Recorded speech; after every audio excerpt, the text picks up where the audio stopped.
आज हम लोग देखेंगे यूनिट्स देखेंगे ऑफ मेजरमेंट ऑफ एंगल, मतलब एंगल मेजर करने का क्या क्या यूनिट होता है उसके बारे में देखेंगे। एंगल मेजर करने का क्या क्या यूनिट होता है वो देखेंगे। जैसे आप बचपन में पढ़े होंगे टेम्परेचर मेजर करने का यूनिट आपको याद होगा, क्या क्या होता था, फ़ारेनहाइट, केल्विन, ये सब होता था, याद है। तो उसी तरह से एंगल को भी मेजर करने का कुछ एक यूनिट होता है बेटा, एंगल को भी मेजर करने का कुछ एक यूनिट होता है। देखिए यूनिट्स ऑफ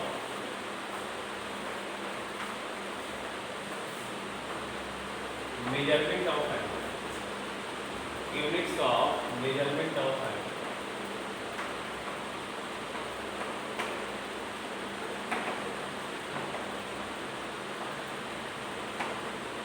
ठीक है, तो दुनिया में कोई भी एंगल मेजर करने का बेसिकली 3 यूनिट है।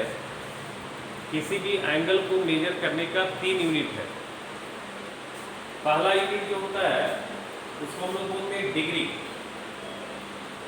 दूसरा यूनिट जो होता है उसको बोलते हैं हम लोग ग्रेड।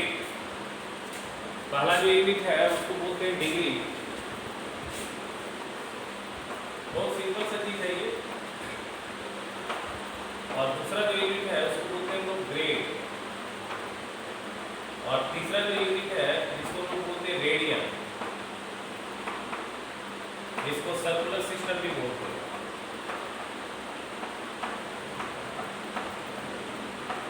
ये सबसे इंपॉर्टेंट है और यही रेडियन स्टैंडर्ड यूनिट है एंगल मेजर करने। रेडियन जो होता है एंगल का मेजर करने का स्टैंडर्ड यूनिट है। लिख लोगे नोट में, radian is the standard unit of measure of A angle. लिख लोगे नोट्स में, radian is the standard unit of measure of angle. किसी भी एंगल को मेजर करने का जो स्टैंडर्ड यूनिट है वो हमारा रेडियन है। पहला हमने देखा डिग्री, दूसरा बोला ग्रेड और तीसरा बोला मैंने रेडियन। तो ये तीनों को बारी बारी से हम लोग डिस्कस करते हैं, जिसमें इम्पॉर्टेंट अपना दो है, एक डिग्री इम्पॉर्टेंट है और एक रेडियन इम्पॉर्टेंट है। ग्रेड का उतना कोई इम्पोर्टेंस है नहीं, कहीं पूछा भी नहीं जाता, ठीक है, बट नॉलेज के लिए हम जान लेंगे, रिलेशन जान लेंगे। अब देखो सबसे पहले हम देखते हैं डिग्री कैसे प्रकट हुआ, डिग्री कहाँ से ऑरिजिनेट हुआ। ठीक है, डिग्री एंगल कैसे प्रकट हुआ।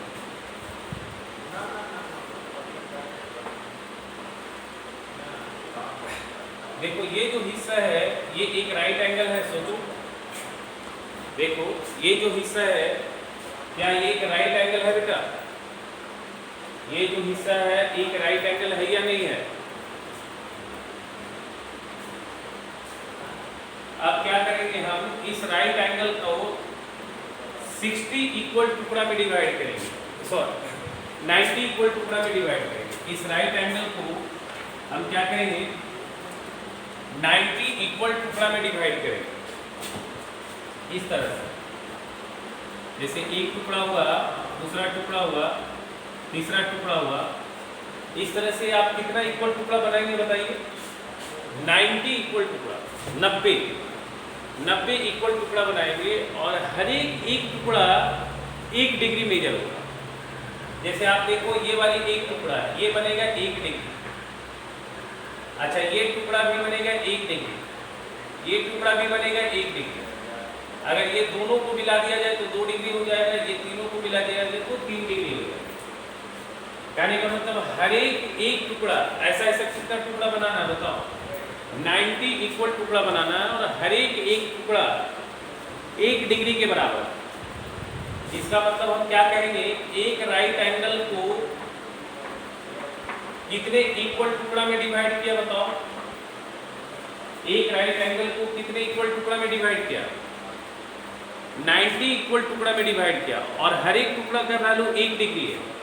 तो देखो ये वाली टुकड़ा 1 डिग्री है, ये भी 1 डिग्री है, ये भी 1 डिग्री है। तो ये दो टुकड़ा को अगर मिला दिया जाए तो 2 डिग्री हो गया। 3 टुकड़ा को मिलाने से 3 डिग्री। तो 90 टुकड़ा को मिलाने से कितना डिग्री हो जाएगा बताओ? 90 टुकड़ा को मिलाने से कितना डिग्री होगा, जवाब दो। 90 डिग्री, ठीक है 90।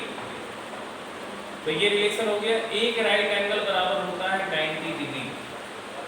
एक राइट एंगल बराबर होता है 90 डिग्री। अब सुनना, जो 1 डिग्री बना, जो इलाका 1 डिग्री का बना, उस इलाके को अगेन 60 इक्वल टुकड़ा में डिवाइड किया। जिस इलाके से 1 डिग्री बना, ठीक है, जिस रीजन से 1 डिग्री बना, उस रीजन का अगेन 60 इक्वल टुकड़ा बनाया, और हर एक टुकड़ा 1 डिग्री के बराबर होगा। हर एक टुकड़ा 1 डिग्री के बराबर होगा। यानी कि क्या कह सकते हैं, 1 डिग्री में हमने कितना इक्वल टुकड़ा बनाया, 60 इक्वल टुकड़ा बनाया, और हर एक टुकड़ा 1 डिग्री के बराबर। तो सारे 60 टुकड़ा मिलकर के कितना डिग्री बना लेगा बताओ, 60 डिग्री। तो ये हो गया। सुनो, डिग्री को हम लोग ऐसे करके लिखते हैं, ऊपर में शून्य डाल देते हैं। मिनट के लिए हम लोग ऊपर में ऐसे एक कॉमा दे देते हैं, ठीक है।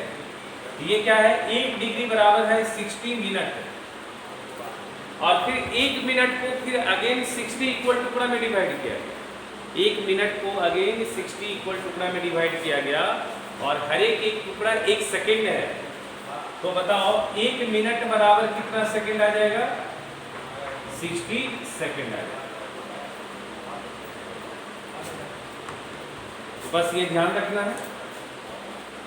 अगर आपको एंगल डिग्री, मिनट और सेकंड में दिया हुआ है, तो पहले आप क्या करेंगे, सेकंड वाले को चेंज कर लीजिएगा मिनट में, और मिनट से फिर डिग्री में डिवाइड कर लीजिएगा, और फिर फाइनली डिग्री में एंगल आपको दिख जाएगा।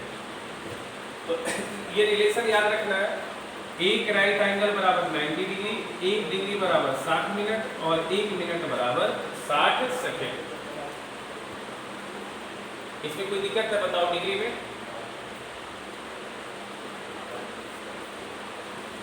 चलिए अब आइए ग्रेड देखते हैं। ग्रेड क्या होता है? ग्रेड इसलिए हम लोग पढ़ते हैं, जैसे देखो 90 से जो कैलकुलेशन होता है थोड़ा डिफिकल्ट होता था, तो कैलकुलेशन को आसान बनाने के लिए फिर 100 का बेस बनाया। अब ग्रेड में क्या होता है, उसी तरह से सुनो, ये जो इलाका एक राइट एंगल है, अब इस इलाके का 100 इक्वल टुकड़ा बनाएगा। 1 2 3 इस तरह से कितना इक्वल टुकड़ा बनाएगा, 60 इक्वल टुकड़ा बनाएगा, सॉरी 100 इक्वल टुकड़ा। ऐसा कितना टुकड़ा बनाया, 100 टुकड़ा बनाया, ठीक है। तो यानी कि यहाँ पे एक टुकड़ा एक ग्रेड होगा, दूसरा टुकड़ा एक ग्रेड होगा, तीसरा टुकड़ा एक ग्रेड होगा, सारे टुकड़े को मिला लेंगे तो 100 ग्रेड हो जाएगा। तो एक राइट एंगल बराबर हो जाएगा 100 ग्रेड। ग्रेड के लिए ऊपर में जी लिख देते हैं बेटा, एक राइट एंगल बराबर 100 ग्रेड। फिर उसी तरह से एक ग्रेड को हम 90 इक्वल टुकड़ा में बांटते हैं, तो एक ग्रेड बराबर 90 मिनट हो जाएगा। हर एक टुकड़ा 1 मिनट होगा। फिर क्या करेंगे, 1 मिनट को फिर सॉरी इसमें 90 100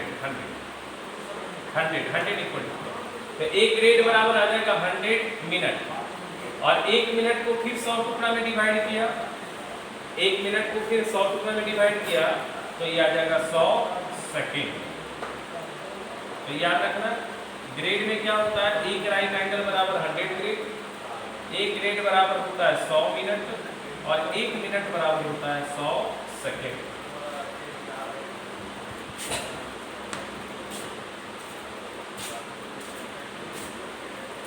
अब सबसे इंपॉर्टेंट है रेडियन। रेडियन समझना जरूरी है।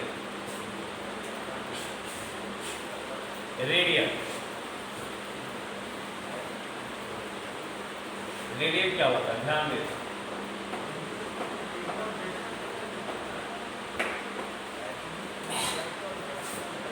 रेडियन मेजर करने के लिए क्या करते हैं हम लोग, एक हम सर्कल बनाते हैं, ध्यान से सुनो। एक सर्कल हमने बनाया, इसका कुछ सेंटर रहा होगा यहाँ पे, इसका रेडियस r हमने रखा। ये देखो ये आर्क है, बताओ ये आर्क है ना, ध्यान से देखना है, ये वाली आर्क है। ये वाली आर्क सर्कल के सेंटर पे कुछ एंगल बना रहा है, बताओ। ये वाली आर्क सर्कल के सेंटर पे कुछ एंगल बना रहा है। अच्छा, इसका कुछ लेंथ होगा। अगर इस आर्क लेंथ ये आर्क जो है, इस आर्क का लेंथ अगर radius of circle that is r के बराबर होगा तो सेंटर पे एक रेडियन एंगल बनेगा, सेंटर पे एक रेडियन एंगल बनेगा। समझ में आ रहा है आप क्या बोल रहे हैं? बोलो। सेंटर पे एक रेडियन एंगल बनने का कंडीशन क्या है बताओ? सेंटर पे एक रेडियन एंगल बनने का कंडीशन क्या है?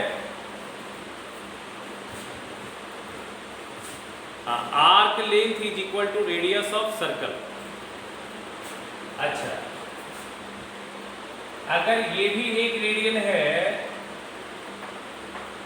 तो इसका मतलब ये भी आर्क लेंथ आर होगा, बताओ। क्योंकि ये भी आर्क लेंथ आर होगा। जब जब आर्क लेंथ आर बनेगा मतलब रेडियस ऑफ सर्कल के बराबर बनेगा, तब तब सेंटर पे एंगल क्या बनेगा? एक रेडियन का बनेगा। रेडियन को डिफाइन कैसे कर सकते हैं बताओ? हमने बता दिया, तो रेडियन को कैसे तुम डिफाइन कर पाओगे बताओ जरा। रेडियन को डिफाइन करो, कैसे डिफाइन करोगे? जवाब दो।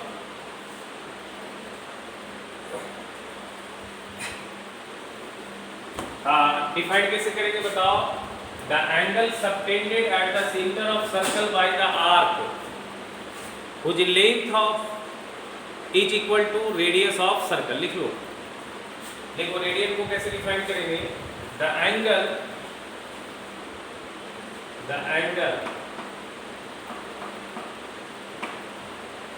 Subtended at the centre by the arc, centre पे एंगल बनाएगा कौन बनाएगा? आर्क। तो लेंथ इज इक्वल टू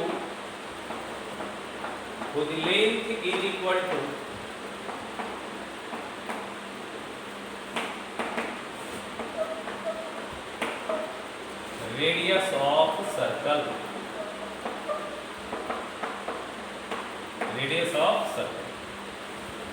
अगर आर्क लेंथ अगर रेडियस के बराबर है तो फिर सेंटर पे जो एंगल बनता है वो क्या कहलाता है? एक radian. Is called 1 radian.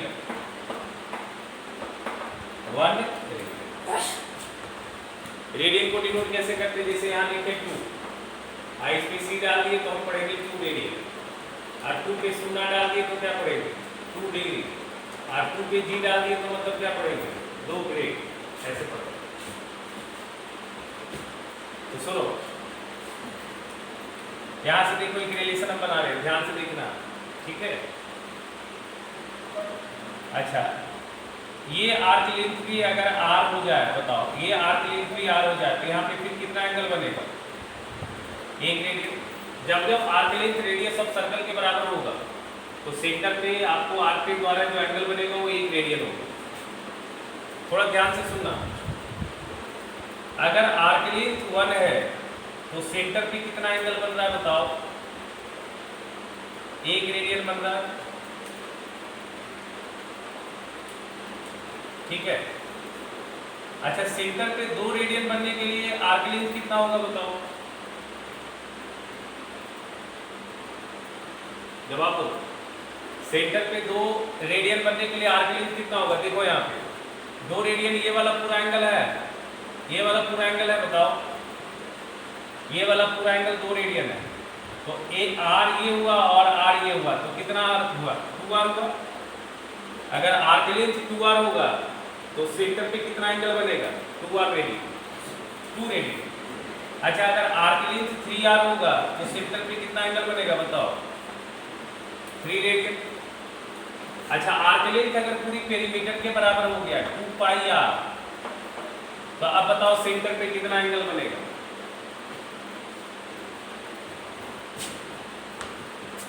2 pi radian. ऐसे भी समझ में आ रहा है? जो r का कोफिशिएंट है वही सेंटर पे एंगल बन रहा है। r का कोफिशिएंट 1 है तो सेंटर पे 1 रेडियन बन रहा है, r का कोफिशिएंट 2 है तो सेंटर पे 2 रेडियन बन रहा है, r का कोफिशिएंट 3 है तो सेंटर पे 3 रेडियन बन रहा है। तो जब r का कोफिशिएंट 2 पाई होगा तो सेंटर पे कितना एंगल बनेगा? 2 पाई रेडियन बनेगा। और जब पाई के फॉर्म में एंगल लिखते हैं तो फिर ऊपर सी लिखने का जरूरत नहीं है। जब पाई आप यूज करते हैं तो फिर सी लिखने की जरूरत नहीं है। ऐसे कहीं नहीं लिखा जाता है पाई के पावर सी नहीं, पाई लिख दिया मतलब वो रेडियन में। देखो इसको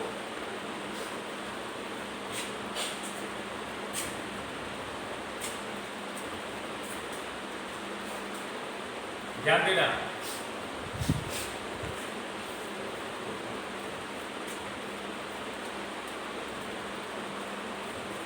हाँ अच्छा देखो पूरी पेरीमीटर में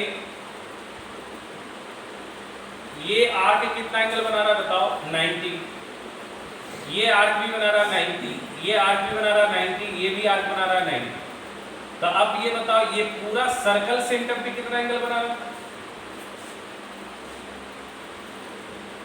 360 बना रहा है। यानी कि ये 360 जो होगा डिग्री में एंगल मेजर होगा जब आर्क लेंथ कितना होगा 2 पाई या, और जब आर्क लेंथ 2 पाई है तो रेडियन में वो एंगल कितना है बताओ 2 पाई। यानी कि 360 बराबर हम 2 पाई लिख सकते हैं बताओ। सो पाई बराबर हम क्या लिख सकते हैं बेटा 180 डिग्री। पाई बराबर क्या लिख सकते हैं 180 degree. This is called relation between degree and radian. इसको बोलते हैं हम लोग relation between degree and radian.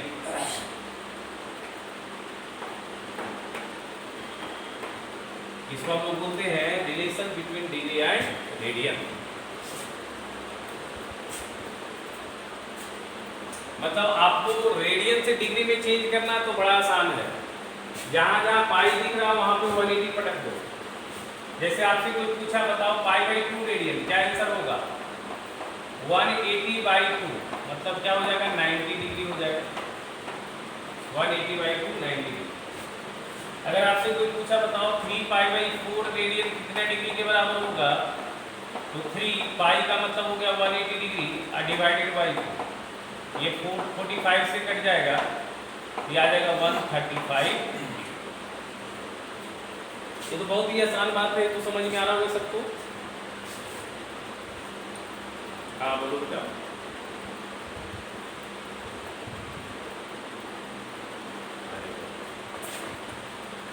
देखो ये वाली फोटो, ये वाली पूरी सर्कल सेंटर पे कितना एंगल बनाएगा डिग्री में 360 बनाएगा। और ये पूरी सर्कल अगर रेडियन के हिसाब से देखा जाए तो एक रेडियन एक रेडियन एक रेडियन एक रेडियन एक रेडियन सब मिला के टोटल कितना रेडियन तक जाएगा 2 पाई रेडियन तक जाएगा या नहीं जाएगा। अभी ना देखा तुम, ये 2 पाई आर क्या पूरी पेरीमीटर आर्क लेंथ क्या बन रहा है 2 पाई आर, मतलब पूरा सर्कल बन रहा है आर्क लेंथ। अगर आर्क लेंथ पूरा सर्कल बन रहा है तो सेंटर पे कितना एंगल बन रहा है 2 पाई रेडियन बन रहा है ना बेटा। जब आर्क लेंथ पूरी सर्कल बन रहा है तो सेंटर पे 2 पाई रेडियन बन रहा है।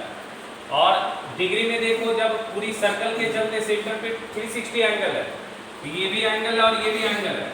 ये एंगल बना है जब पूरी सर्कल के चलते, ये भी एंगल बना है सेंटर पे पूरी सर्कल के चलते, तो दोनों एंगल इक्वल होगा या नहीं होगा।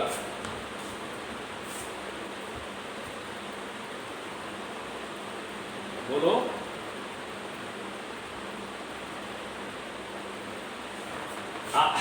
हम तुमको ये बता रहे थे relation between degree and radian. Pi बराबर होता 180 डिग्री। तो कहीं भी आपको रेडियन से डिग्री में चेंज करना तो बड़ा आसान है। रेडियन से डिग्री में चेंज करने में कोई दिक्कत नहीं, आप आराम से कर सकते हैं। पाई की जगह पे क्या कर देंगे 180 रख देंगे। अच्छा 180 डिग्री बराबर होता है पाई रेडियन। तो 1 डिग्री बराबर क्या होगा बताओ पाई बाई 180 होगा या नहीं होगा। 1 डिग्री बराबर पाई बाई 180 होगा। अच्छा बताओ x डिग्री बराबर क्या होगा pi by 180 into x radian होगा। Pi by 180 into x radian तो इसका मतलब किसी डिग्री एंगल को रेडियन में चेंज करना है तो बेस एंगल हमारा क्या होगा, पाई बाई 180। किसी भी डिग्री एंगल को अगर रेडियन में चेंज करना है तो उसको हमको क्या करना है, उस डिग्री एंगल में पाई बाई 180 से मल्टीप्लाई करना है। जैसे आपको 90 डिग्री की बात करना है तो पाई बाई 180 इंटू 90 हो जाएगा। ये सॉल्व करेंगे तो आ जाएगा पाई बाई। अगर आपको बोला 315 डिग्री को रेडियन में चेंज करना है तो पाई बाई 180 इंटू 315 कर लीजिएगा, सॉल्व कर लीजिएगा। मान लिया बोल दिया आपको 270 डिग्री को रेडियन में चेंज करना है तो पाई बाई 180 इंटू 270 कर लीजिएगा, सॉल्व कीजिएगा तो आ जाएगा 3 पाई बाई। इसको भी सॉल्व कर लीजिएगा जो आएगा। क्या समझ में आ रहा है यार, बहुत बेसिक बातें हैं। अच्छा अब देखो थोड़ा सा, अच्छा ये 1 डिग्री जो है पाई बाई 180 हो गया।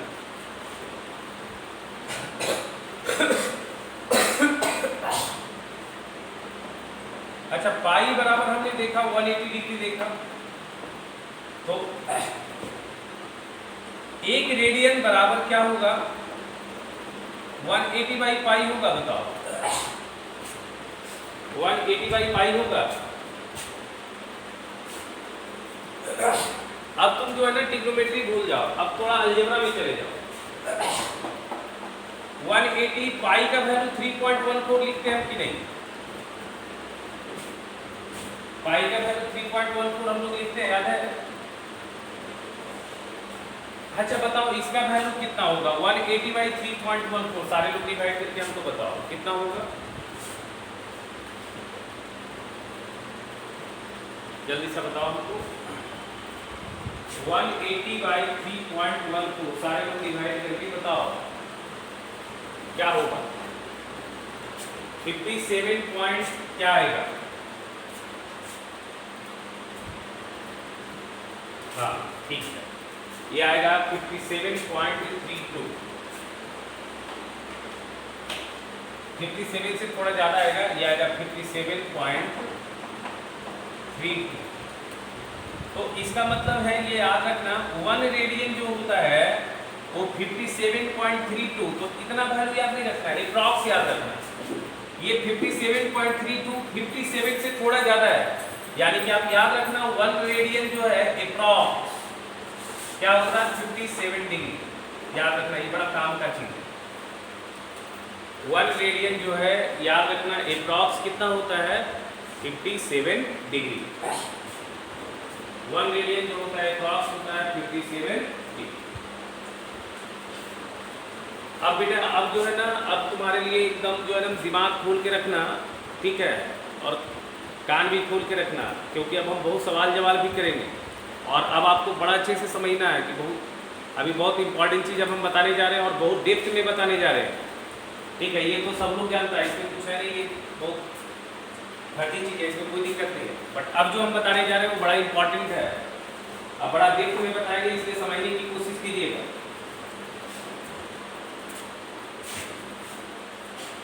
एक मिनट रुक जाइए, जो बताया देख लीजिए, रिलेशन देख लीजिए थोड़ा सा,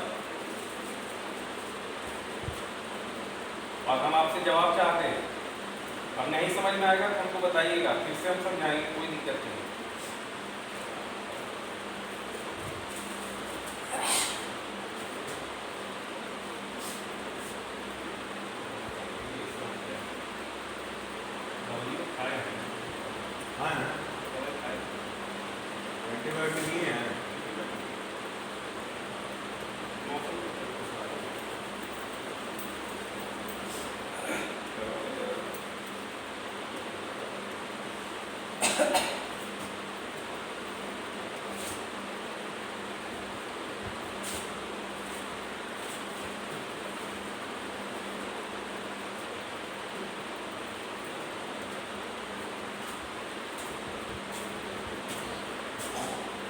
चलो देखो,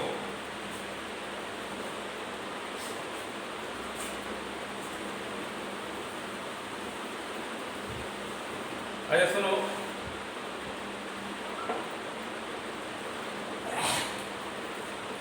सपोज ये एंगल 30 डिग्री है, ध्यान से सुनना, एंटी क्लॉकवाइज घूम रहे हैं, ये एंगल 30 डिग्री है, ठीक है।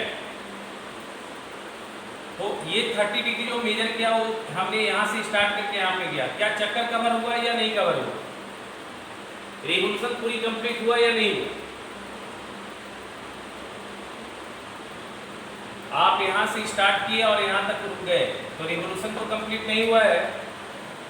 अच्छा, अब क्या करते, आप यहाँ से स्टार्ट करके यहाँ जाने के बाद यहाँ आते और फिर ये मेजर करते, तो बताइए ये एंगल कितना होता, बताइए।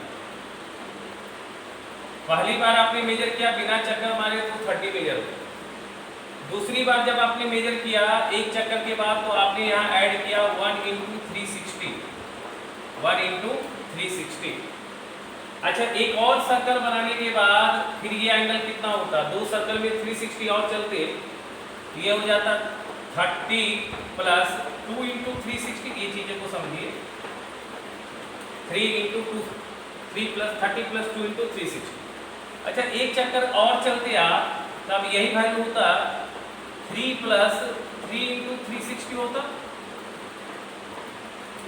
बोलिए। अच्छा, इस 30 को हम लिख सकते हैं 30 + 0 × 360,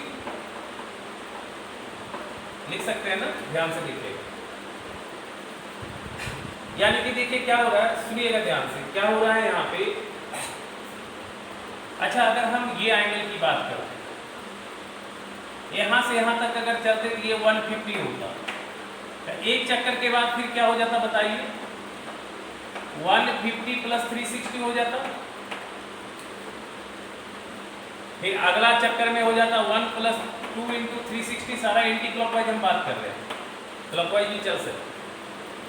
150 + 3 × 360 हो जाता, बताओ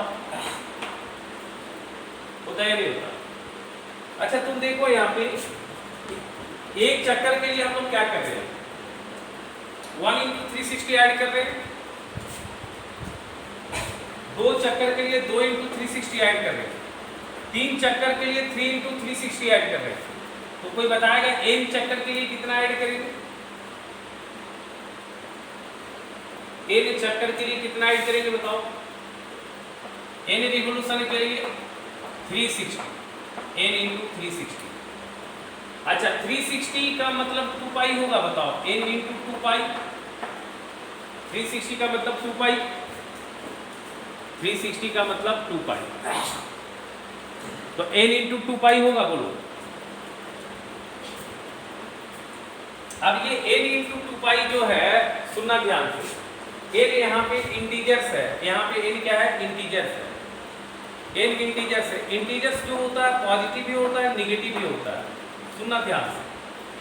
अगर थीटा कोई एंगल है, अगर थीटा कोई एंगल है, अब उस थीटा को हमको बार बार लिखना है, रिपीट कराना है, तो उसका एक जनरल फॉर्मूला हमको बनाना है, कोई खास वैल्यू नहीं। अब उसको हम लिखेंगे इस तरह से, थीटा + 2nπ। अब देखो n का वैल्यू 0 डालेंगे तो थीटा मिल जाएगा, n का वैल्यू 1 डालेंगे तो एक चक्कर के बाद मिल जाएगा, n का वैल्यू 2 डालेंगे 2 चक्कर के बाद मिल जाएगा, n का वैल्यू 3 डालेंगे 3 चक्कर के बाद मिल जाएगा, ठीक है।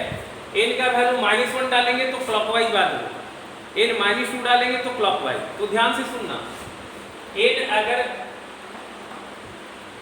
0 है तो आपने चक्कर कवर नहीं किया, n 1 है तो एंटी क्लॉकवाइज में आप एक चक्कर चला, n 2 है तो एंटी क्लॉकवाइज में एक चक्कर चला, -1 है तो आप क्लॉकवाइज चल रहे हैं, -2 है तो क्लॉकवाइज चल रहे हैं, -3 है तो क्लॉकवाइज चल रहे हैं। यानी कि n अगर निगेटिव इंटीजर रख रहे हैं तो आप क्लॉकवाइज मूव कर रहे हैं, और n अगर पॉजिटिव इंटीजर है तो आप क्या है, एंटी क्लॉकवाइज मूव कर रहे हैं। ये ध्यान रखना, क्योंकि एंटी क्लॉकवाइज में 360 ऐड करते हैं और क्लॉकवाइज में एक सर्कल में -360 ऐड करेंगे, ठीक है। जैसे आप देखिए एंटी क्लॉकवाइज चलते हैं तो ये पूरा सर्कल में 360 एंगल होगा, और क्लॉकवाइज चलेंगे तो ये ही एंगल क्या हो जाएगा, -360 हो जाएगा कन्वेंशन से। क्लॉकवाइज चलेंगे तो -360 होगा। तो ये लिख लो, थीटा + 2nπ, थीटा + 2nπ। अच्छा इसमें थीटा बता सकते हैं क्या होगा? थीटा क्या हो सकता है? थीटा क्या हो सकता है?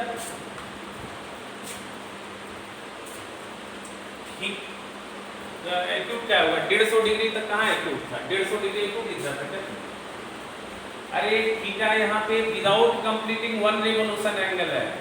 Theta without completing one revolution, तो विदाउट कंप्लीटिंग वन रिवोल्यूशन वाली जो एंगल होता है उसको हम लोग क्या बोलते हैं? याद करो, कौन सा वर्ड से हमने डिनोट किया था पीछे class? Without completing one revolution वाली जो एंगल होता है वो कौन सा एंगल? Simplest angle.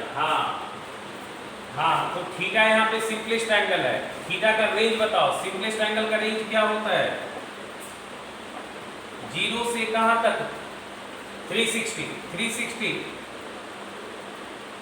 तो 360 मतलब 2 पाई इंक्लूडेड या एक्सक्लूडेड? Very good. हाँ, ये याद रखना। मतलब ये हो गया जनरल वैल्यू ऑफ थीटा, इसको हम बोलते हैं जनरल वैल्यू ऑफ थीटा। सुन लेना, इंपॉर्टेंट है। किसी भी एंगल का 3 सिचुएशन हम देखते हैं। एक देखते हैं सिंपलेस्ट, एक देखे प्रिंसिपल, और एक उसका जनरलाइज शकल देखे। एक उसका हम जनरलाइज शकल देखें। आप किसी भी एंगल को जनरलाइज करना है तो आप सिंपलेस्ट एंगल निकाल लो और उसमें कितना ऐड कर दो? 2n पाई। किसी भी एंगल को जनरलाइज करने का तरीका क्या है? सिंपलेस्ट एंगल निकाल लो और उसको कितना ऐड कर दो? उसमें 2n पाई। अब जवाब देना तुम। यहाँ पे सिंपलेस्ट एंगल क्या होगा बताओ? 0 डिग्री। रेडियन में बोलो, अब डिग्री में बात नहीं करो। अच्छा, अब इस 0 का जनरलाइज वैल्यू क्या होगा? इसमें 2n पाई ऐड करेंगे, बताओ। किसी भी एंगल को जनरलाइज करने का तरीका क्या है? उसमें 2n पाई ऐड करना है, उसमें ऐड करना है 2n पाई। तो 0 + 2n पाई क्या हो जाएगा? 2n पाई होगा, बोलो बताओ। अच्छा, इस पोजीशन पे सिंपलेस्ट एंगल कितना होगा? 90 डिग्री। 90 डिग्री को हम क्या लिख सकते हैं? π/2 रेडियन। और इसको जनरलाइज किया तो π/2 + 2n पाई, दैट इज, इसको सॉल्व करेंगे तो आएगा 4n + 1 π/2। 4n + 1 π/2, समझ ना? अच्छा, यहाँ पे सिंपलेस्ट एंगल कितना होगा?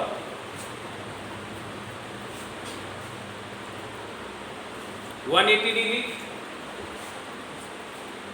180 degree that is pi radian.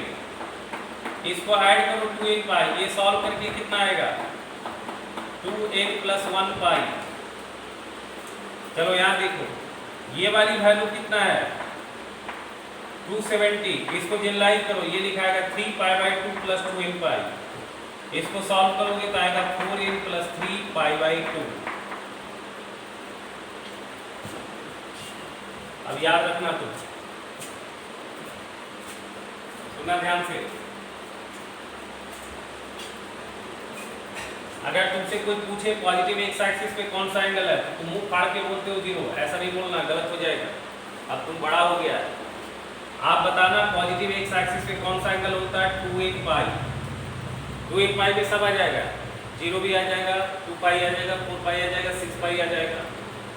Positive x axis पे जनरल वैल्यू क्या होगा? 2n पाई। पॉजिटिव वाई एक्सिस पे जनरल वैल्यू क्या होगा? याद करो, 4n + 1 π/2। नेगेटिव एक्स एक्सिस पे जनरल एंगल क्या होगा? 2n + 1 पाई। और नेगेटिव वाई एक्सिस पे जनरल एंगल क्या होगा? 4n + 3 π/2।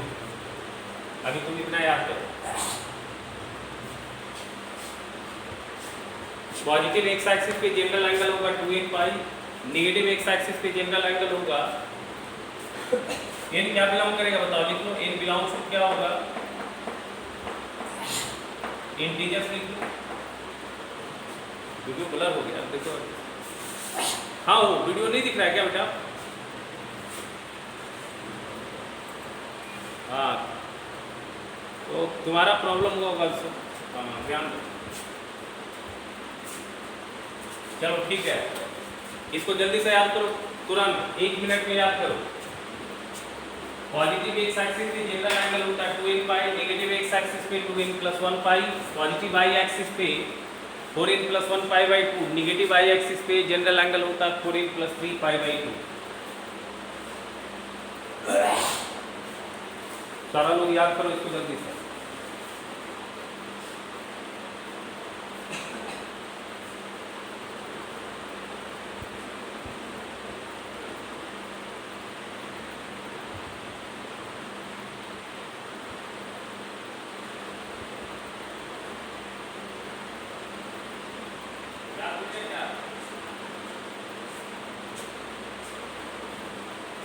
कितना टाइम लगता है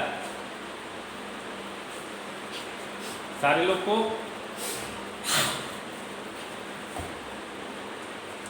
ठीक है, सारे लोग याद कर लो जल्दी से। अब लिखो ऊपर हेडिंग दो 2,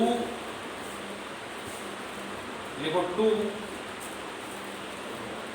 ऐसे लिखो real definition of 2 basic trigonometric function, real definition of 2 basic trigonometric function.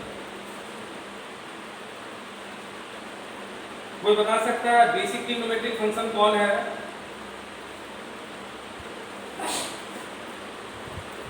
दुनिया में 6 ही ट्रिग्नोमेट्रिक फंक्शन होता है।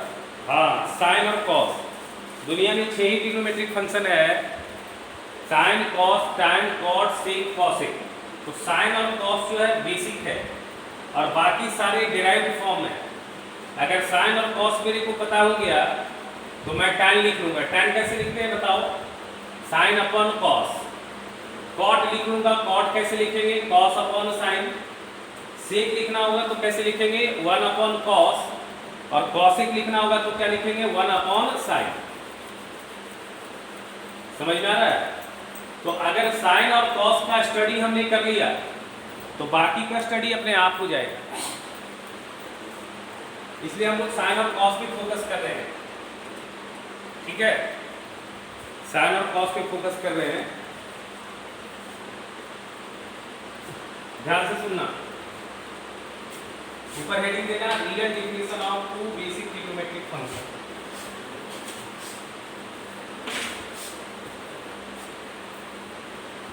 Real definition of 2 basic trigonometric functions.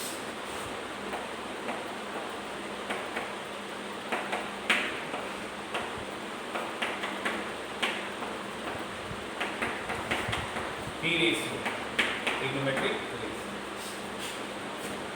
देखो क्या करते हैं, हम एक सर्कल लेते हैं, ठीक है, जिसका सेंटर हम ऑरिजिन बनाते हैं।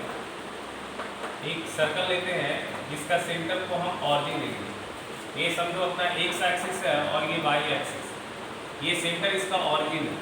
ऑरिजिन का कोऑर्डिनेट याद है क्या होता है? ऑरिजिन का कोऑर्डिनेट क्या होता है? 0,0। सुनना ध्यान से, ये सर्कल का हम रेडियस r ले रहे हैं, इस सर्कल का रेडियस हम ले रहे हैं r। तो अगर हम सर्कल का रेडियस r लेते हैं, ठीक है, यहाँ पे एक हम मूविंग पॉइंट P लेते हैं। पॉइंट P क्या है? फिक्स है या मूविंग है? P मूविंग पॉइंट है। यहाँ लिखे है x, y, इसका कोऑर्डिनेट हमें लिया x, y, लिख लेना। Here P x, y be moving point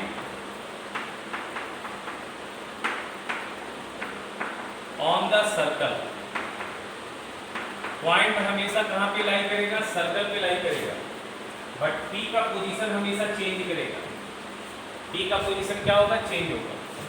P कभी यहाँ होगा, कभी यहाँ होगा, कभी यहाँ होगा, कभी यहाँ होगा, कभी यहाँ होगा, कभी यहाँ होगा, कभी यहाँ होगा, बट घूमेगा कहाँ पे? सर्कल के सरकमफ्रेंस पे। जब भी होगा तो सर्कल के सरकमफ्रेंस पे, बट उसका पोजीशन हमेशा चेंज करेगा। ये सर्कल का रेडियस हमने लिया r। अच्छा, कोई बताएगा ये वाली जो वैल्यू आएगा ये इस पॉइंट का क्या कहलाएगा? ऑर्डिनेट कहलाएगा, वाई कोऑर्डिनेट। ये मान लिया m है, तो बताओ OM का वैल्यू कोई बता सकता है क्या होगा? x होगा,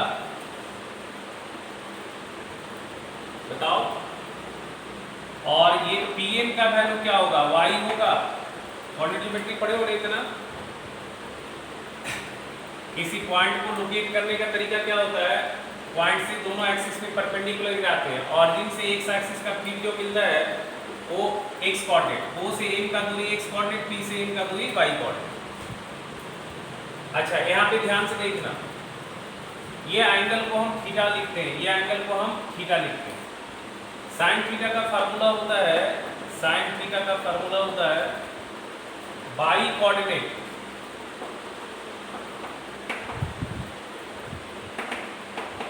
ऑफ पॉइंट P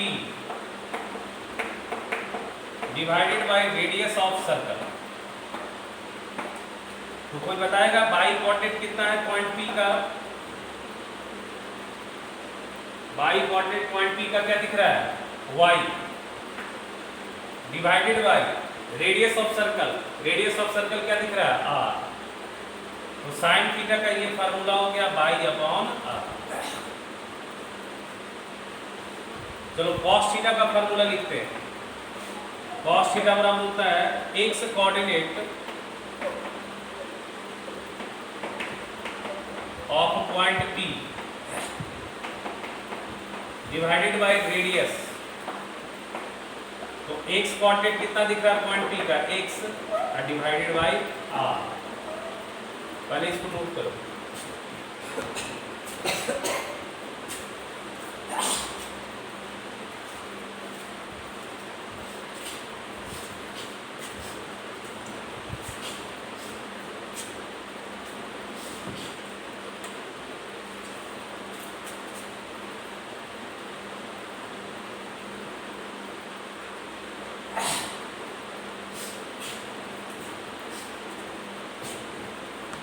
नोट कर लिया, बोलो। अच्छा, हमको इसमें ये बताओ, थीटा जो वैल्यू है वो फिक्स रहेगा या चेंज करेगा? थीटा जो वैल्यू यहाँ पे है वो फिक्स रहेगा या चेंज करेगा? चेंज करेगा, सही है। क्यों चेंज करेगा, क्यों चेंज करेगा बताओ?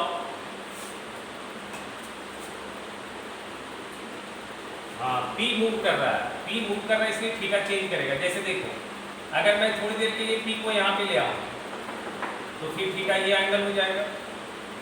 अगर P को मैं थोड़ी देर के लिए यहाँ पे ले आता हूँ तो थीटा ये एंगल हो जाएगा।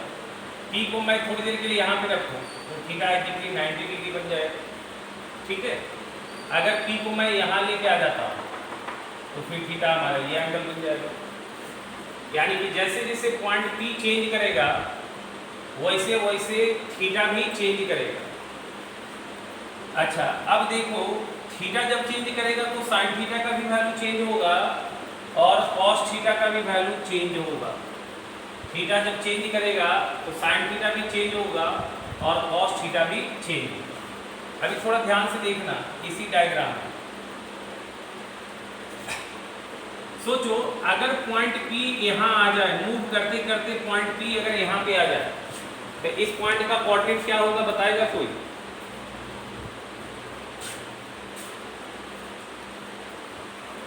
जीरो कॉमा वाई होगा। ये एक्स एक्सिस पे पॉइंट क्या होता है, इस एक्स एक्सिस पे पॉइंट क्या होता है, ये पॉइंट का मैं कोऑर्डिनेट पूछ रहा हूँ।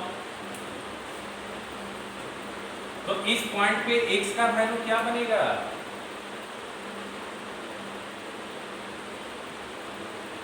सोचो, इस पॉइंट पे x का वैल्यू क्या बनने वाला है? हाँ, r बन जाएगा। देखो, r बन जाएगा ना। जब पॉइंट P यहाँ ले आओगे तो थीटा 0 हो जाएगा, तो ये वाला वैल्यू रेडियस है, यही तो x कोऑर्डिनेट हो जाएगा। यानी कि ये पॉइंट का कोऑर्डिनेट हो जाएगा r, 0। अच्छा, P मूव करते करते अगर यहाँ पे आएगा तो बताओ इस पॉइंट का कोऑर्डिनेट कितना होगा?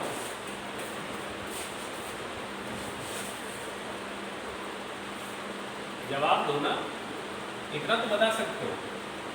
जब P मूव करते करते इस पॉइंट पे आएगा तो इस पॉइंट का कोऑर्डिनेट कितना होगा?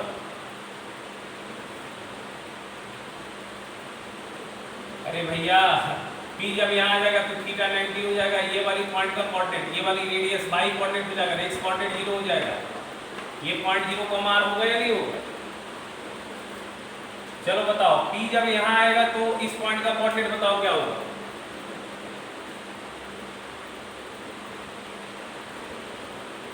तो नमूना है क्या है? इस पॉइंट का कोऑर्डिनेट ही बता सकते हो,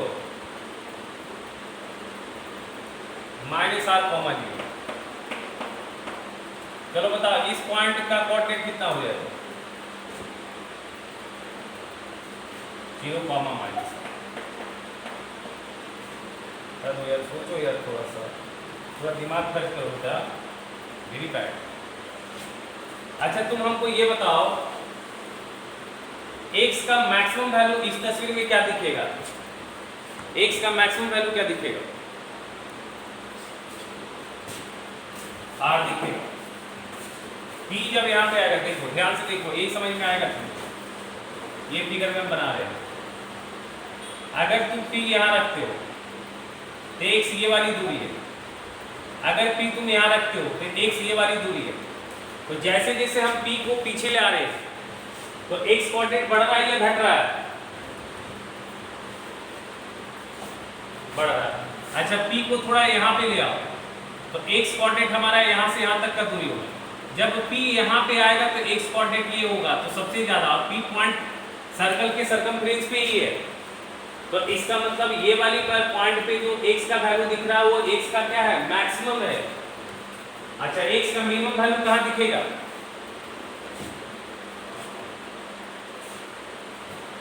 यहाँ पे x मैक्सिमम मिनिमम दिखेगा बेटा, x यहाँ पे मिनिमम दिखेगा, x यहाँ पे मिनिमम दिखेगा। p को तुम यहाँ ले आओ तो x कोऑर्डिनेट हमारा ये होगा, ये x वैल्यू निगेटिव में दिखेगा।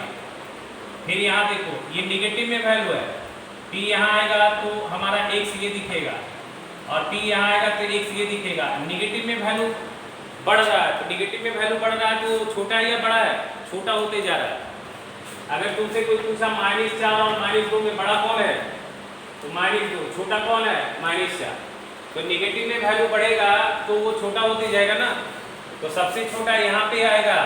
जब p यहाँ पे आएगा तो x सबसे ज्यादा छोटा होगा, तो यहाँ पे x का वैल्यू है -r और यहाँ पे x का वैल्यू है r, यानी कि x का जो रेंज आ रहा है वो कितना आ रहा है बताओ? -r से r। थोड़ा सोच के बनाना है। उसी तरह से y का रेंज कितना दिखेगा बताओ?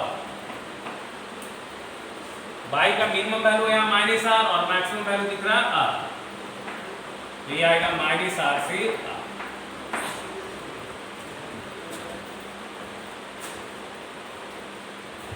अच्छा देखो यहाँ से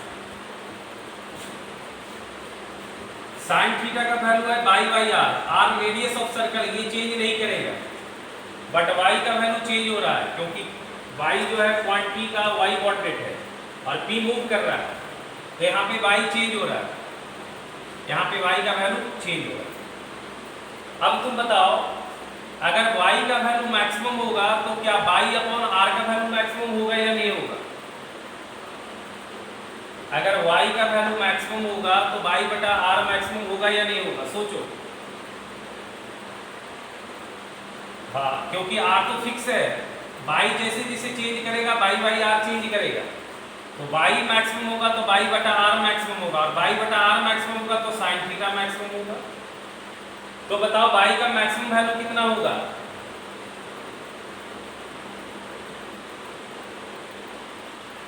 यहाँ दिख रहा है y का मैक्सिमम है r, तो जब y का वैल्यू r बन जाएगा तो r/r ये क्या बन जाएगा?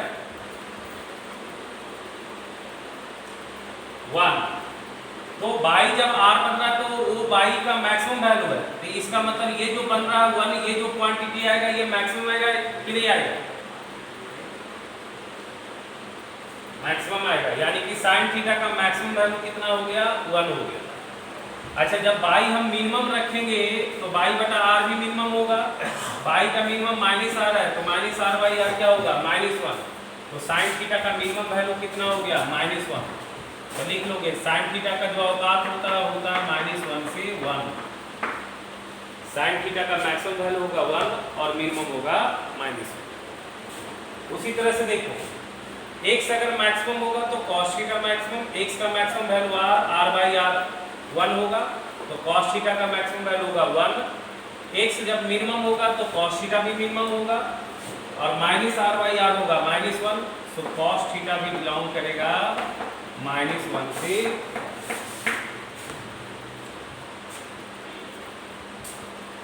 याद रखना cos थीटा का जो वैल्यू होता है वो -1 से 1 के बीच ही गिरता है, sin थीटा का जो वैल्यू होता है वो भी -1 से 1 के बीच गिरता है।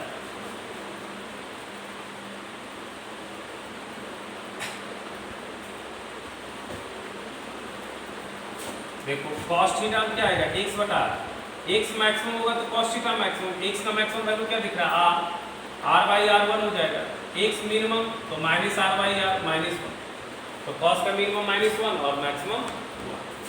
जैसे साइन करके वैसे cos को।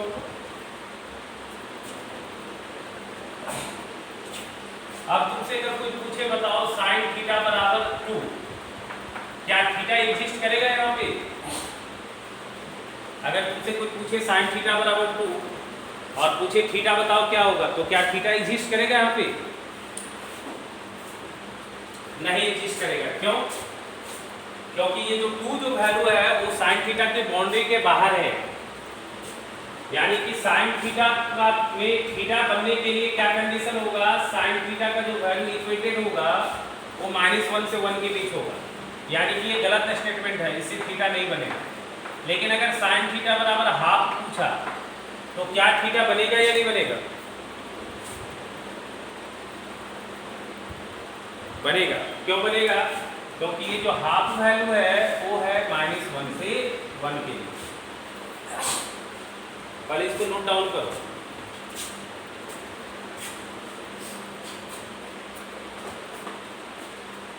शुभांगी समझ में आ रहा है बेटा?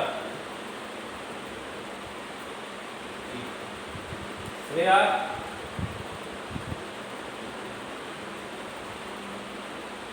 श्रेया आवाज नहीं आ रहा तुम्हारा बेटा? श्रेया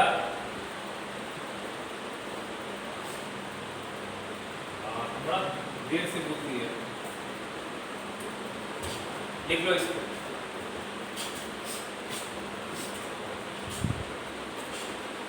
अच्छा आप कुछ नोट्स लिखते हैं, थोड़ा ध्यान से सुनना।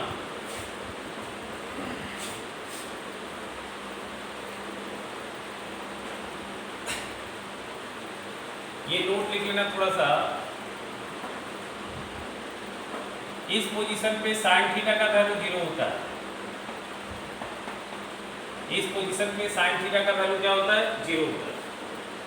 इस पोजीशन, अच्छा ये देखो, ये समझ में आ जाएगा, ये समझ में आ जाएगा। चलो ठीक है, ये फोटो मैंने मिटा दिया।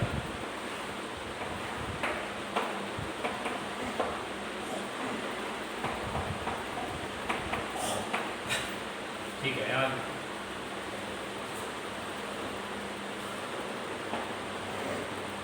देखो sin थीटा का वैल्यू क्या होता है बताओ?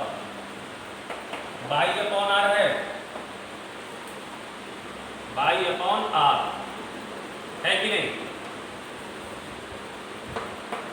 सुनना ध्यान से।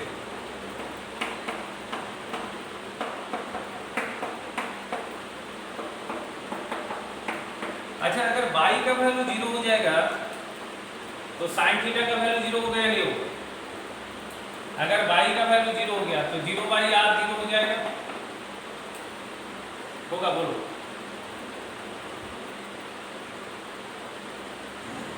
अब तुम बताओ y का वैल्यू 0 कहाँ पे होता है? y का वैल्यू 0 कहाँ पे दिख रहा है तुमको बताओ? इस पोजीशन पे y का वैल्यू 0 दिख रहा है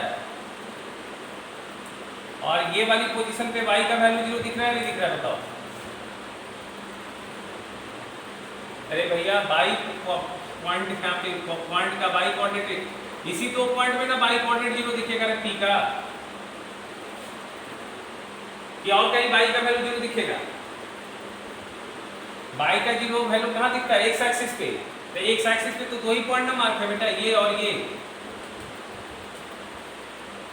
तो बाई अगर जीरो होगा तो साइन थीटा जीरो होगा, और बाई जीरो होता है एक्स एक्सिस पे, इसका मतलब थीटा लाइज ऑन क्या होगा बताओ, तो लिख लो इफ साइन थीटा बराबर जीरो इम्प्लाइज टू, क्या कंडीशन लगेगा, theta lies on x axis,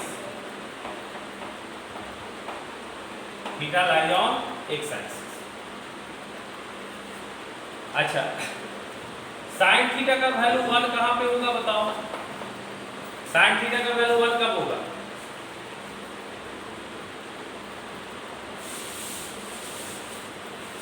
जब y का वैल्यू r होगा, y का वैल्यू r कहां पे है, जब थीटा लाई करेगा पॉजिटिव बाई एक्सिस पे, तो लिख लो इफ साइन थीटा बराबर 1, याद रखना, implies to theta lies on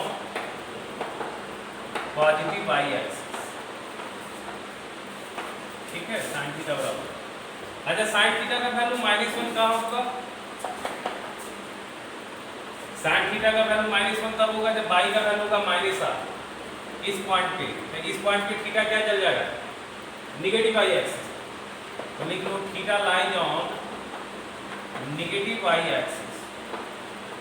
याद रखना, जब थीटा नेगेटिव बाई एक्सिस पे आएगा तो साइन थीटा -1 होगा, थीटा पॉजिटिव एक्स एक्सिस पे होगा तो साइन थीटा 0 होगा, या नेगेटिव एक्स एक्सिस पे तो भी 0 होगा, और पॉजिटिव बाई एक्सिस पे आएगा तो साइन थीटा 1 होगा।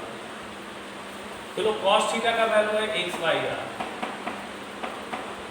cos थीटा का वैल्यू 0 होने के लिए कंडीशन क्या होगा, x 0 होना चाहिए, x 0 कहां पे है, देखो x 0 है y एक्सिस पे, यहाँ पे और यहाँ पे, तो थीटा लाई करेगा कहां पे बताओ, theta lies on y axis, cos theta बराबर 1, यानी कि x का वैल्यू r, x का वैल्यू r कहां पे है, जब theta positive x axis, theta lies on positive x axis, cos theta का वैल्यू -1 कब, cos थीटा का वैल्यू -1 कब बताओ, हाँ, नेगेटिव एक्स एक्सिस,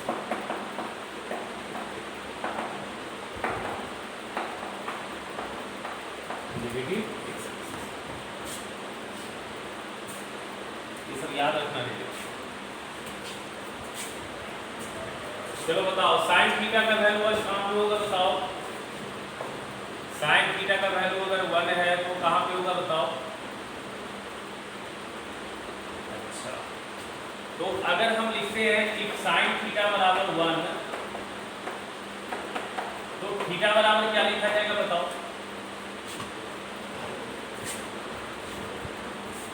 फिर गड़बड़ बोल रहा है, फिर गड़बड़ बोल रहा है, साइन थीटा बराबर 1, तो यानी कि theta lies on positive y axis, positive y axis पे कौन सा एंगल हमने बताया था, सिर्फ 90 डिग्री या 90 के करस्पॉन्डिंग और बहुत सारा वैल्यू,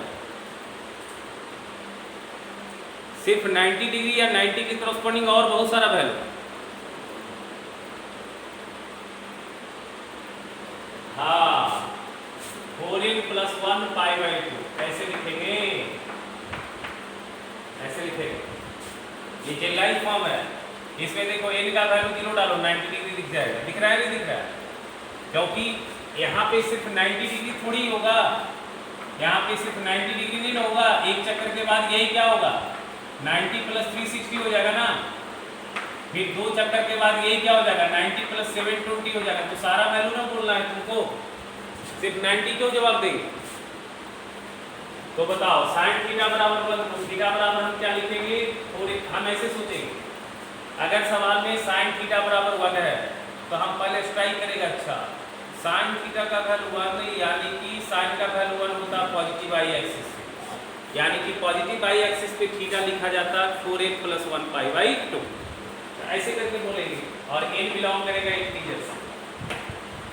चलो आपको ये बताओ, cos थीटा बराबर 1, क्या थीटा लिखेंगे, जवाब दो आप,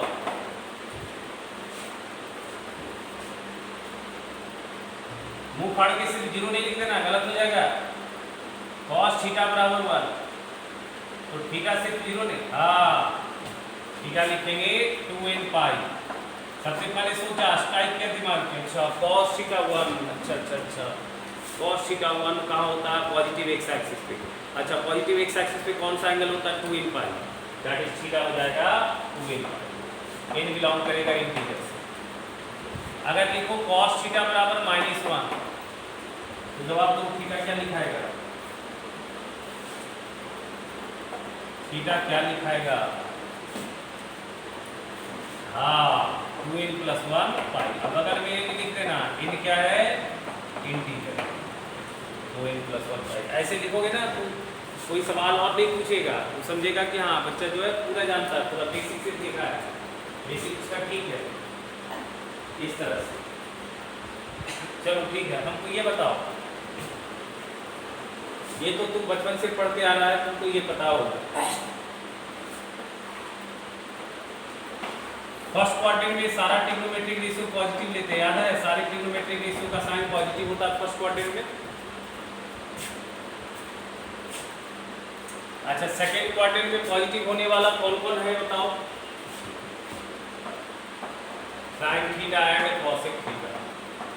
अगर थीटा सेकेंड क्वाड्रेंट में है तो sine theta and cosec theta क्या होगा? Positive, are positive. तो दो पॉजिटिव तो बाकी नेगेटिव हो जाएगा, 4 दो पॉजिटिव होगा तो बाकी 4 क्या होगा? नेगेटिव होगा। सिर्फ पॉजिटिव वाला लिखते हैं। थर्ड क्वाड्रेंट में कौन कौन पॉजिटिव होता है बताओ? आर पॉजिटिव, तो बाकी 4 क्या हो जाएगा? नेगेटिव हो जाएगा। फोर्थ में पॉजिटिव होने वाला कौन कौन है बताओ?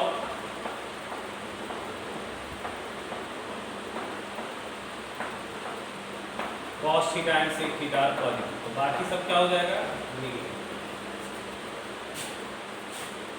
ये तो सारियों को पता होता है, ये को फार्मूला भी पढ़ता है, ऐड शुगर टू कॉफी कुछ कर पड़ता है, या ऐड शुगर टू कॉलिंग कैसे पढ़ता है? कौन सा फार्मूला से याद किया होगा?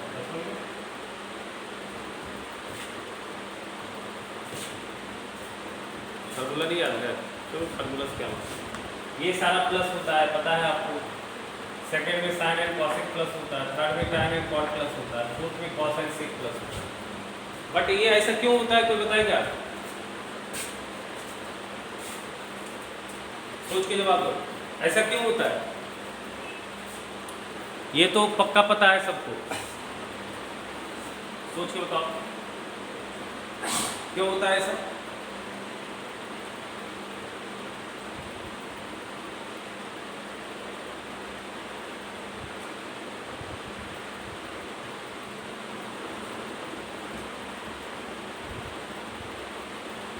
कौन सा फार्मूला से बताओ? हाँ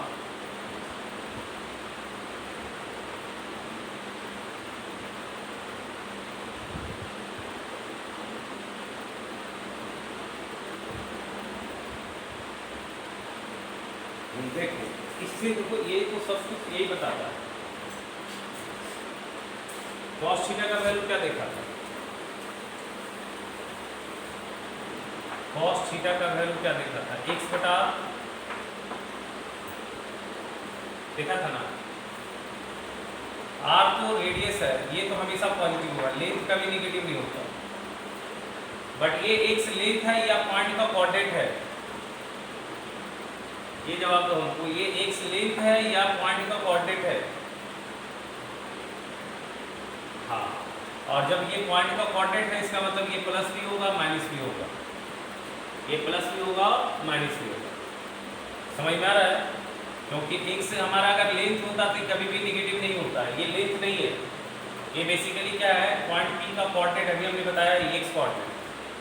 तो देखो x जब प्लस होगा तो फिर positive by positive, cos theta positive होगा। cos थीटा को पॉजिटिव होने के लिए x को क्या होना होगा? प्लस होना होगा।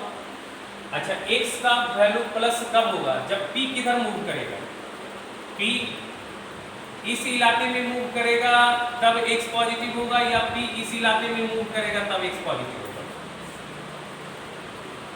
बताओ। p तो सर्कमफ्रेंस पे है, x पॉजिटिव होने के लिए p को इस इलाके में मूव करना होगा। सोचो, अरे बेटा तुमको ये पता है ना रे नमूना, ऑरिजिन के राइट x का वैल्यू प्लस होता है रे, ऑरिजिन के राइट x का वैल्यू प्लस होता है, ये पता है रे, ये पता है?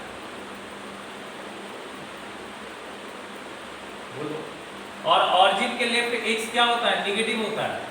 तो x को प्लस होने के लिए p किधर होना चाहिए? ऑरिजिन के राइट होना चाहिए, लेफ्ट होना चाहिए? हाँ, तो ऑरिजिन के राइट होने के लिए p किस इलाके में होगा? इस इलाके में होगा। हाँ, इस इलाके में। तो ये इलाका में कौन कौन कवर कर रहा है? क्वाड्रेंट, पहला क्वाड्रेंट और चौथा क्वाड्रेंट कवर कर रहा है या नहीं कर रहा है? पहला चौथा कवर कर रहा है, ये इलाका पहला चौथा का है, यानी कि पहला चौथा में cos प्लस, पहला में भी cos प्लस और चौथा में cos प्लस। अच्छा, जब पहला में cos प्लस तो sec भी प्लस, क्योंकि sec cos को उल्टा। चौथा में cos प्लस तो sec भी प्लस हुआ। अच्छा, x का वैल्यू, अगर x का वैल्यू निगेटिव होगा, x का वैल्यू निगेटिव, तो x निगेटिव होने के लिए p इस इलाके में गिरेगा, p इस इलाका में गिरेगा। समझ में आ रहा है? p इस इलाके में गिरेगा। तो इस इलाके में गिरेगा तो ये कौन सा क्वाड्रेंट है? Second third. सेकंड थर्ड में cos का वैल्यू क्या हो गया? निगेटिव। तो cos निगेटिव सेकंड में, तो थर्ड में भी cos निगेटिव, तो sec भी निगेटिव होगा। sin थीटा का वैल्यू क्या होता है? Y by r. sin theta को प्लस होने के लिए बाई प्लस होना होगा। बाई का वैल्यू प्लस कहाँ होता है? ऑरिजिन के ऊपर या नीचे? हाँ, तो ऑरिजिन के ऊपर कौन सा इलाका कवर होगा? ये इलाका कवर हो रहा है, बताओ कौन सा क्वाड्रेंट? फर्स्ट और सेकंड कवर हो रहा है। तो साइन का वैल्यू फर्स्ट और सेकंड में पॉजिटिव होगा, साइन का वैल्यू फर्स्ट और सेकंड में पॉजिटिव, और इस हिस्से में साइन थीटा निगेटिव हो जाएगा। तो यानी कि फर्स्ट में तो सारा प्लस, ऐसे समझो, x वाई, x भी प्लस वाई भी प्लस, तो साइन कॉस प्लस तो सारा प्लस। x यहाँ पे आ गया x वाई, तो x निगेटिव वाई पॉजिटिव, तो वाई पॉजिटिव, तो वाई पॉजिटिव सिर्फ होता है, तो वाई पॉजिटिव, यानी कि साइन कॉस एक पॉजिटिव रहा, बाकी निगेटिव। इस हिस्से में भी x भी निगेटिव वाई भी negative, x negative y negative, तो टाइम भी निगेटिव, टाइम पॉजिटिव हो जाएगा, क्योंकि x बटा वाई टाइम आ जाएगा, टाइम का वैल्यू हो जाएगा वाई बटा x, टाइम का वैल्यू हो जाएगा वाई बाई x, और y और x सेम साइन का है, तो टाइम पॉजिटिव, तो कॉट भी पॉजिटिव, इसलिए थर्ड में टाइम कॉट पॉजिटिव। आप फोर्थ में क्या देखा? cos और sec पॉजिटिव। नहीं समझ रहे? इससे तुम डिराइव कर लोगे ना, cos theta x by r, sin theta y बार, tan थीटा कितना होगा? y बाई आर होगा या नहीं होगा? सॉरी, y बाई x होगा या नहीं होगा?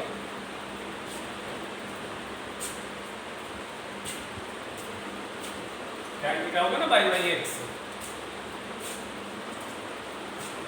tan थीटा होगा sin theta by cos theta, y by r बटा x by r, r r cut जाएगा, क्या बन जाएगा? y upon x। ठीक है, थोड़ा ध्यान से देखो, थोड़ा ना जो बताया जाता है उसको समझने की कोशिश करो, और उसको घर में जाकर रिवाइज करो, क्योंकि ऐसा नहीं कि आज तुम पढ़ाते इसका आज खत्म हो जाएगा, ये तुमको तो सालों भर चलेगा। ठीक है, हेलो,